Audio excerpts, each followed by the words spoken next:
I got to play Apex Season 25 early, thanks to the EA Creator Network for making it happen. Here is everything new coming this season that I was able to find in this early build, with chapters in the video's timeline to help you find what you want to see and not waste your time. Make sure to check out the patch notes when they drop for any changes that may not have been in this playtest build. The Havoc returns to ground loot this season and is just as disgusting as it used to be, hitting for 19 damage per bullet, but now with less ammo per mag and without the select fire hop up, so at least little Timmy isn't going to grief you across the map with it anymore. The Hemlock is getting a gun shield hop up this season, although it was bugged for me in the firing range.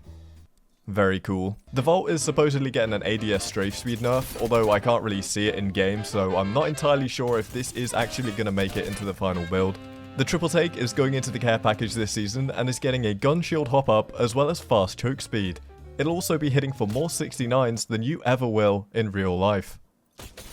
As you probably know by now, the Bocek is coming back to the ground loot this season and is hitting for 55 damage with a charge shot and 25 damage when you edge it.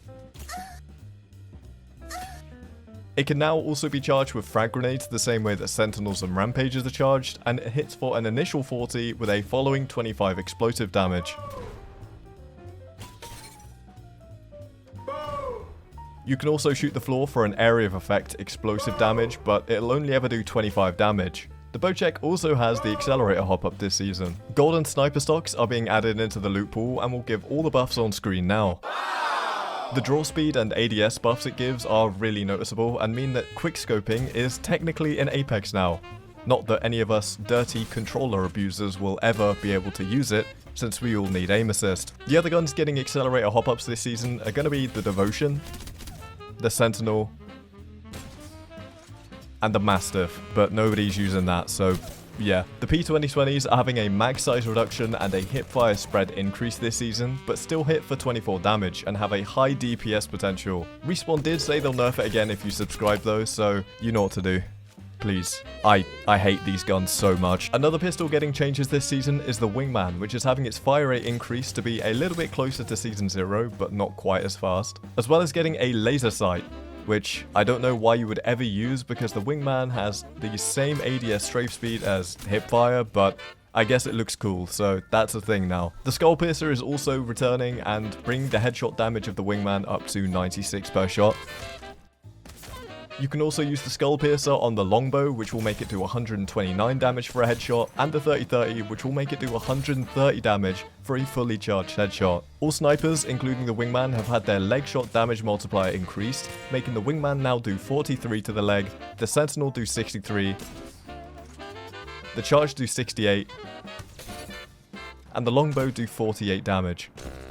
The Eva 8 is once again getting massive changes this season, with its highest damage potential going down to 48 per pump, but the fire rate being drastically increased across all bolt rarities. It pretty much becomes an R9 of a shotgun with a gold bolt. It's actually insane how much spray potential this thing has. However, it does lose the boosted loader. Once again, the L-Star is getting changes this season, losing its gun shield hop up and having its bullet size decrease, but also having its recoil reduced at the same time. This is the new legend Sparrow, aka Catboy, aka the Italian Stallion. His passive is similar to Ash's, but instead of a dash, it's a double jump.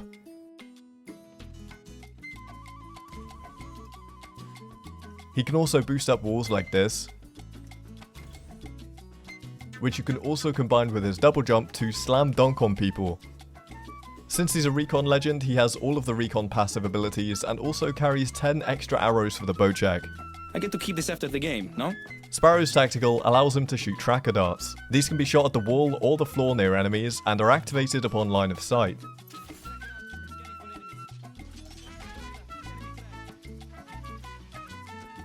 You can have up to 5 of these actively deployed at any time. The best way to describe Sparrow's ultimate is like a cross between Watson's fences and Caustic's barrels. You shoot his pylon towards the enemies and it damages anyone within proximity for a maximum of 120 damage. His blue perks allow you to gain a speed boost towards targets or an extra attack charge, and his purple upgrades are a lifesteal from his ultimate's damage or an alternative ult function which divides his ult into 3 smaller charges, instead of one large one. Starting this season, there will be a weekly mini ranked ladder rumble event every single weekend. All of the rules and overview are listed here on the left, and will provide players with another way of getting some free packs every weekend. These mini competitions also have their own in-game leaderboards. There are likely going to be further changes to the usual ranked mode, but at this time I haven't been told about every change that's coming, so make sure to keep an eye out for the patch notes for further info on regular ranked changes coming this season. For anyone who missed it, Arenas is coming back as an LTM this season.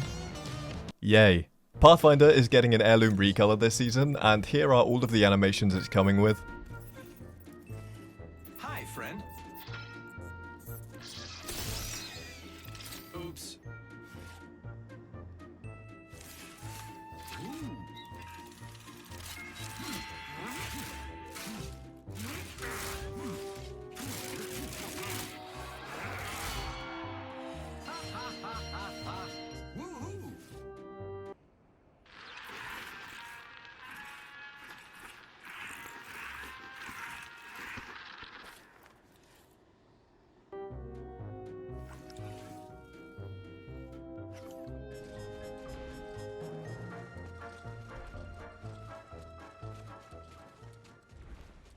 These are all of Sparrow's legendary skins, banner frames, poses, emotes, and finishers.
And this is the Season 25 Split 1 Battle Pass with an in-game showcase of the Reactive Nemesis in-game at the end. And do me a favour lads, drop a like on the video if you're excited for any of the upcoming changes this season.